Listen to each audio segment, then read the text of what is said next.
Everybody, welcome back to our channel. జనరల్గా మనం మన డైలీ లైఫ్లో చాలా రకాల వర్డ్స్ అండ్ సెంటెన్సెస్ని యూజ్ చేస్తూ ఉంటాం కదా. సో అలాంటి వర్డ్స్ అండ్ సెంటెన్సెస్లో నుంచి నేను కొన్ని వర్డ్స్ తీసుకొని వాటికి సంబంధించిన కొన్ని ఎగ్జాంపుల్ సెంటెన్సెస్ అనేవి ఇంగ్లీష్లో ఎలా చెప్పాలో నేను క్లియర్గా ఎక్స్ప్లెయిన్ చేస్తాను. ఇలాంటి వీడియోస్ నా ఛానల్లో చాలానే ఉన్నాయి, ఒకసారి మీరు ప్లేలిస్ట్లోకి వెళ్ళి చూసేయండి. మీకు ఏమైనా డౌట్స్ ఉంటే ఇన్స్టాగ్రామ్ లింక్స్ అనేవి డిస్క్రిప్షన్లో ఇచ్చున్నాను. మీరు కనుక నా ఛానల్ని ఫస్ట్ టైం విజిట్ చేసినట్లయితే సబ్స్క్రైబ్ చేయడం మాత్రం మర్చిపోవద్దు. వీడియో కనుక నచ్చినట్లయితే లైక్ చేయండి, అలాగే మీ ఫ్రెండ్స్ అండ్ ఫ్యామిలీ మెంబర్స్కి షేర్ చేయండి. Okay, let's go to the topic.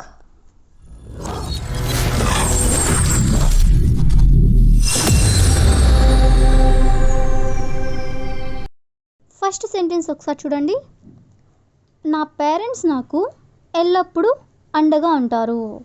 అదేవిధంగా మా స్నేహితులు మాకు ఎల్లప్పుడూ అండగా ఉంటారు. ఈ టూ సెంటెన్సెస్ కూడా ఒకసారి చూడండి. రెండిట్లో కూడా అండగా ఉండడం అంటే నా పేరెంట్స్ నాకు ఎల్లప్పుడూ అండగా ఉంటారు, అదేవిధంగా మా స్నేహితులు మాకు ఎల్లప్పుడూ అండగా ఉంటారు. సో ఈ విధంగా అండగా అనే వర్డ్ని తీసుకొని దానికి సంబంధించిన కొన్ని ఎగ్జాంపుల్ సెంటెన్సెస్ అనేవి చూద్దాం. సో ఫస్ట్ వన్, ఎవరైనా నీకు అండగా ఉంటారా? ఇలా మనం ఎవరినైనా అడగాలనుకున్నప్పుడు does anybody stand by you? Does anybody అంటే ఎవరైనా, స్టాండ్ బై యూ అంటే నీకోసం అండగా ఉంటారా అని. అదేవిధంగా నెక్స్ట్ వన్, నీకు అండగా ఉండే వాళ్ళని కనుక్కో. నీకు అండగా ఉండే వాళ్ళని కనుక్కో అని చెప్పాలనుకున్నప్పుడు find someone to stand by you. Find someone అంటే కనుక్కో, నీకు అండగా ఉండే వాళ్ళని అనేదాన్ని టు స్టాండ్ బై యూ. అదేవిధంగా నెక్స్ట్ వన్, నాకు అండగా ఎవరూ లేరు అంటే నాకు తోడుగా ఎవరూ లేరు అని ఇలా చెప్పాలనుకున్నప్పుడు nobody is there to stand by me. Nobody is there అంటే ఎవరూ లేరు, టు స్టాండ్ బై మీ అంటే నాకు అండగా ఉండడానికి. అదేవిధంగా నెక్స్ట్ వన్, ఆమె తండ్రి ఆమెకి ఎల్లప్పుడూ అండగా ఉంటాడు.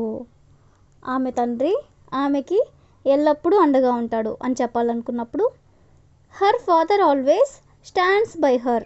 హర్ ఫాదర్ అంటే ఆమె తండ్రి, ఆల్వేస్ స్టాండ్స్ బై హర్ అంటే ఆమెకి ఎల్లప్పుడూ అండగా ఉంటారు అని. అదేవిధంగా నెక్స్ట్ వన్, అతని భార్య అతనికి ఎల్లప్పుడూ అండగా ఉంటుంది. అతని భార్య అతనికి ఎల్లప్పుడూ అండగా ఉంటుంది అని చెప్పాలనుకున్నప్పుడు his wife always stands by him. His wife అంటే అతని భార్య, ఆల్వేస్ స్టాండ్స్ బై హిమ్ అంటే అతనికి ఎప్పుడు అండగా ఉంటుంది అని. అదేవిధంగా నెక్స్ట్ వన్, నా అక్క నాకు ఎల్లప్పుడూ అండగా ఉంటుంది అని చెప్పాలనుకున్నప్పుడు my sister always stands by me. My sister అంటే నా అక్క, ఆల్వేస్ స్టాండ్స్ బై మీ అంటే ఎల్లప్పుడూ నాకు అండగా ఉంటుంది అని. అదేవిధంగా ది లాస్ట్ వన్, నా పేరెంట్స్ నాకు ఎల్లప్పుడూ అండగా ఉంటారు. దీన్ని మనం ఎగ్జాంపుల్ సెంటెన్స్గా చెప్పుకున్నాం కదా. దీని ఇంగ్లీష్లో my parents always stand by me. My parents అంటే నా పేరెంట్స్, ఆల్వేస్ అంటే ఎల్లప్పుడూ, స్టాండ్ బై మీ అంటే నా కోసం అండగా ఉంటారు అని.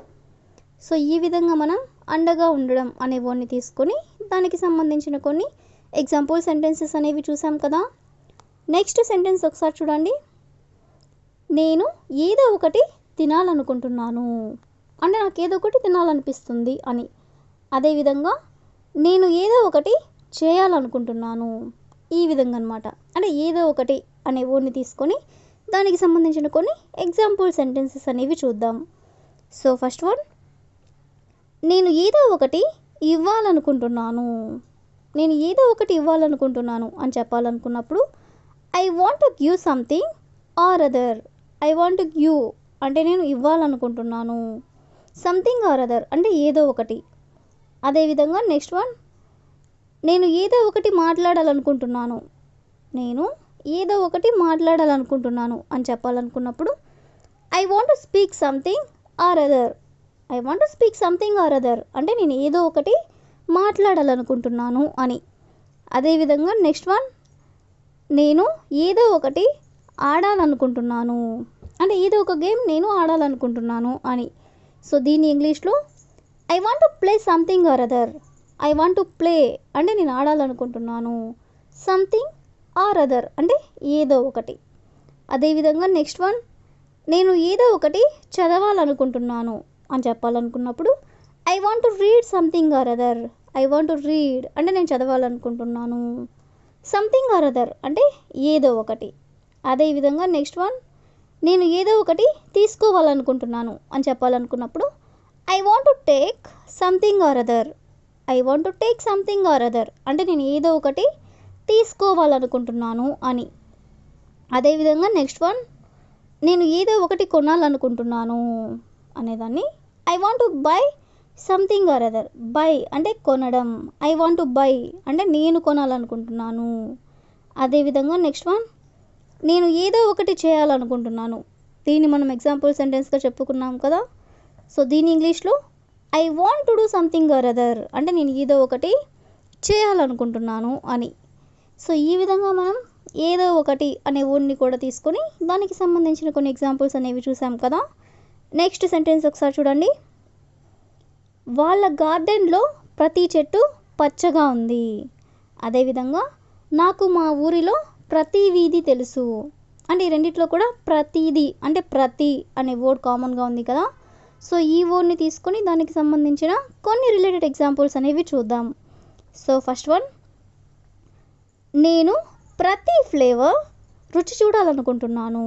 నేను ప్రతి ఫ్లేవర్ని రుచి చూడాలనుకుంటున్నాను అని చెప్పాలనుకున్నప్పుడు I want to taste each and every flavour.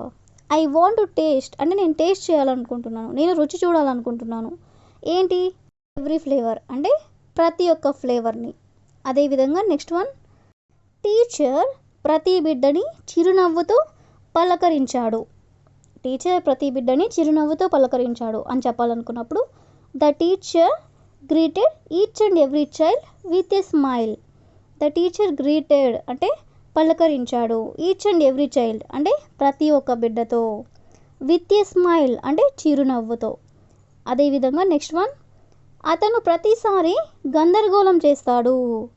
ప్రతిసారి అతను గందరగోళం చేస్తాడు అని చెప్పాలనుకున్నప్పుడు he messes up each and every time. He messes up అంటే అతను గందరగోళం చేస్తాడు, ఈచ్ అండ్ ఎవ్రీ టైమ్ అంటే ప్రతిసారి.